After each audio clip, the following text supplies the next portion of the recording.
picking up signals from his welding equipment about this underground civilization of critters called the Deros, which was a contraction. They were also known for their evilness, or they were the id of the culture. Right, and they're also little gray. They look like little gray aliens, basically. Well, but they're also the basis for the Scientology mythos as well. All those people trapped in the volcanoes. All those right. All that business, all that business wrapped up. And Chrisman supposedly encountered these people, these creatures in Burma, and they actually killed his buddy. He talks about a buddy getting killed, and he was shot in the arm by a laser device. This was before the laser was invented. By a laser device that bored a hole in his shoulder or something, and and basically he's describing a laser. Now, the interesting thing about that is that Michael Riconosciuto, the guy I was telling you about before, the informant to Danny Casolaro, when he was 14 years old, he was apprenticing with a Nobel laureate in laser physics. Oh my!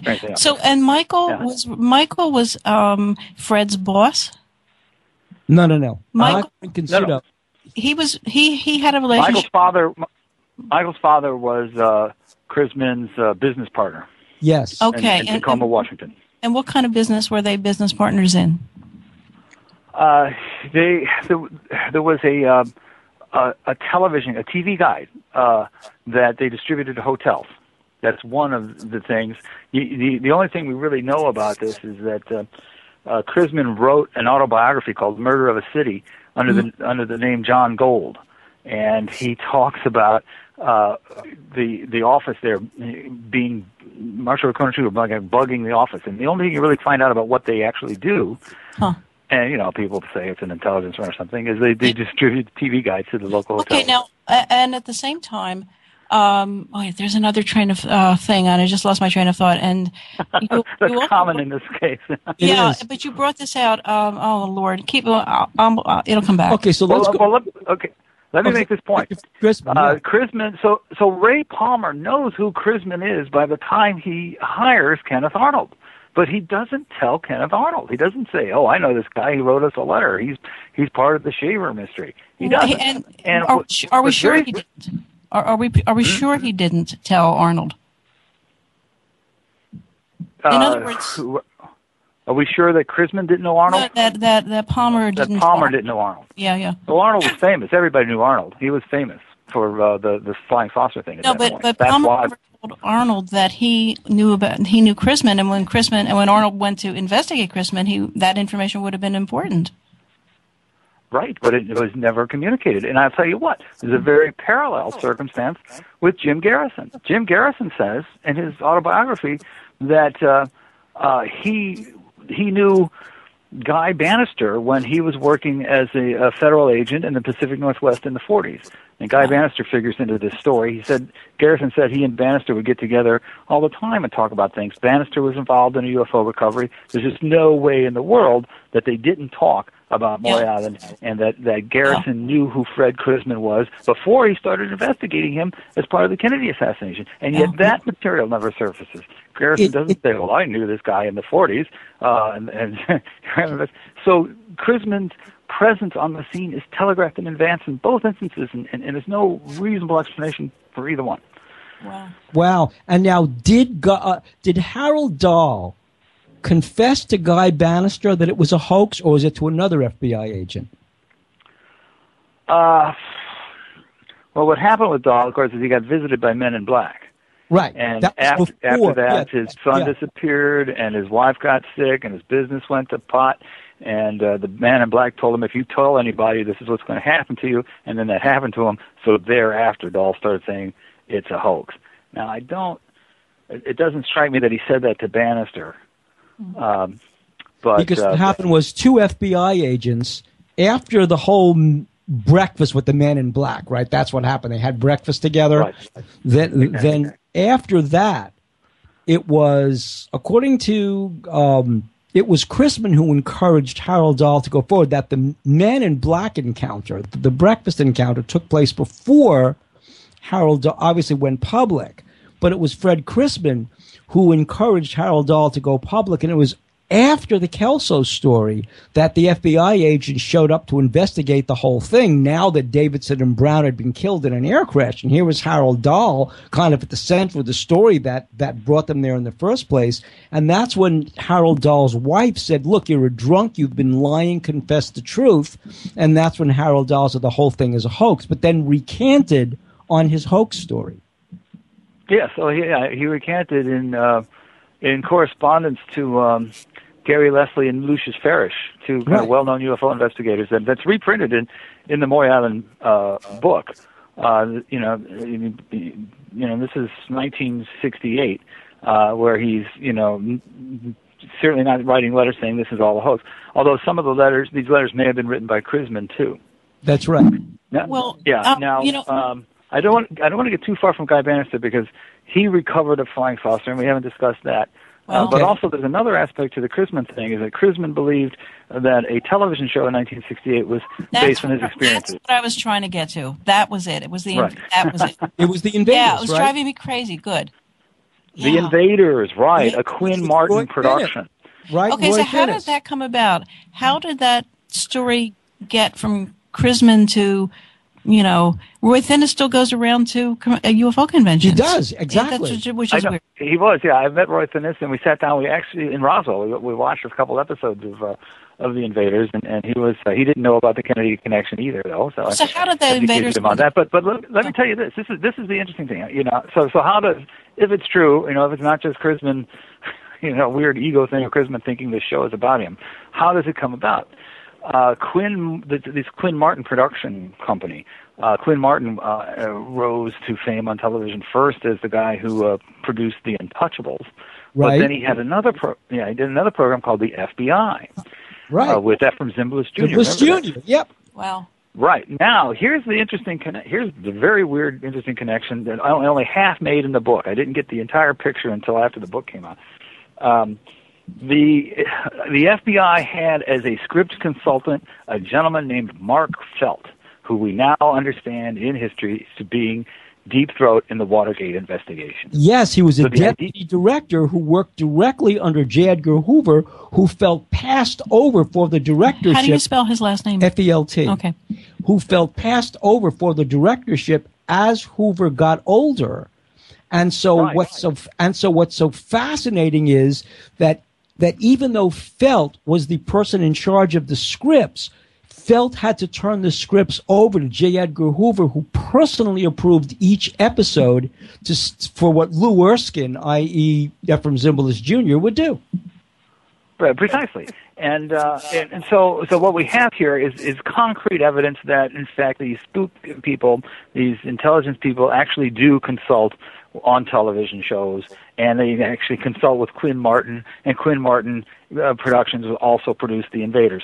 So what Chrisman is saying, and I got that far in my book, what Chrisman is saying has some credibility from that aspect. But after the book came out, I discovered, just by reading obituaries of Felt, that you wouldn't believe the job that Felt had before working for J. Edgar Hoover. Again, it was in the Pacific Northwest. He was very specifically reviewed employment applications for the Hanford nuclear reactor. And we have Fred Chrisman's employment application. It's one of the documents recovered through the Freedom of Information Act. Wow. Now, so once again, you have a solid, concrete historical trail that connects all these people. Even better, Ken. 1945, the Hanford nuclear reactor is processing uranium for the two bombs that we drop on Hiroshima and Nagasaki. It's for the Enola Gay and for the 509th at Roswell, right, which is where these planes were from. The Hanford nuclear plant is processing uranium for that Strategic Air Command base. And that's right. 1945, there's a UFO incursion over the Hanford nuclear plant. That's all correct. And there are people who speculate that if Chrisman was hoaxing something at Maury Island, then maybe that was it. Maybe he was trying to draw attention away from, for instance, nuclear dumping from the Hanford plant. Although there's one researcher who makes the point that if you look at a map, it doesn't really make any sense that they would be dumping in that area. This guy, there's one great Maury Island researcher that I have been out of contact with for a long time. I actually lost off radar for quite a while. A guy named Ron Halberter, who who kind of informs that section about the Hanford plan. He also has actually. So let's get back the to guy's name. Before we leave this era, when did the invaders come in to this whole picture? 1968, the same time that Garrison is investigating Chrisman as the Grassy Knoll shooter. And then what happened to Chrisman? After the invaders, what happened to his life? He had a sort of a public life in Tacoma, Washington. He ran for office. He wasn't very successful, but eventually he got on supervisory board or board of directors for the local library. He also had a radio show. He was like a right-wing radio talk show host before his time. In fact, one of the things about the new edition, this edition of the Moore Island book, is that I found a newsletter that kind of describes in detail some of the controversies that Chrisman was involved in as a radio personality. He died in 1975. Now, wasn't Chrisman also a science teacher for a while? Yes. In fact, that's his alibi for the Kennedy assassination. Right. You want to go into that, or? Yeah. Well, I just want to say, as we leave this part of the story, I want to say I have a newfound respect for this man whose first tall tale, if that's what it is the shaver, the Deros. And his second tall tale, if that's what it is the whole UFO phenomenon. And then he goes on to the Kennedy assassination, and then he goes on to the invaders, which is isn't it all about a life form invading our It's culture? about a humanoid life form that Roy Finnis is trying to exterminate because but it's it is an invasion. It's like this guy is either the greatest, he's a science fiction genius, or he is trying to tell us something. Yeah. Well, his idea about the invaders is that, or actually people have speculated that, what if, for instance, it's all true, there's no hoax to it, that he did have the alien substance, and that he had the proof of an alien invasion, and that the government does want to cover that up, and he held on to that proof to blackmail himself into a career amongst in the intelligence world, getting the prime assignments, the Kennedy assassination being probably the best example. Oh, you mean what if his life were the truth? Not what if the invaders were true. Yeah. What if they're and the invaders is kind of, there are differences, but it's kind of like that. It's about the guy who knows the secret and has the proof of the invasion, but nobody will believe him. Wow. So now take us forward with Chrisman from Maury Island to the whole Castellero Mike Ricconsuto Castellero connection. Okay, but before we get too far from his alibi. He taught science at Rainier High School, and in the House Committee investigation of assassinations in the 70s, they produced the substitute teacher log that shows that no substitute teacher was called in for him on November 22nd, so therefore he must have been teaching, therefore he couldn't have been the assassin. Mm-hmm. But they produced several pages of this substitute teacher log. And it's all written in the same handwriting. Like somebody sat down and wrote it all at once. So it actually does the reverse. It actually indicates that it's a fake log and that for some reason they're covering up wherever he was. Wow. Yeah. So research, Ken. Seriously. It's amazing stuff. Yeah. In fact, that's how I came to this body of research, was actually through Danny Castellero, who was killed in the process of investigating this octopus. Well, how did you come to meet him? I never met Danny Castellero. What happened was he was killed, and all of what was left of his research files were all given to the university where I work as an archivist. And I've been doing that for like 20 years. It pays my bills, but at the same time, I've also on the side been. I'm sorry? What university? The University of Missouri.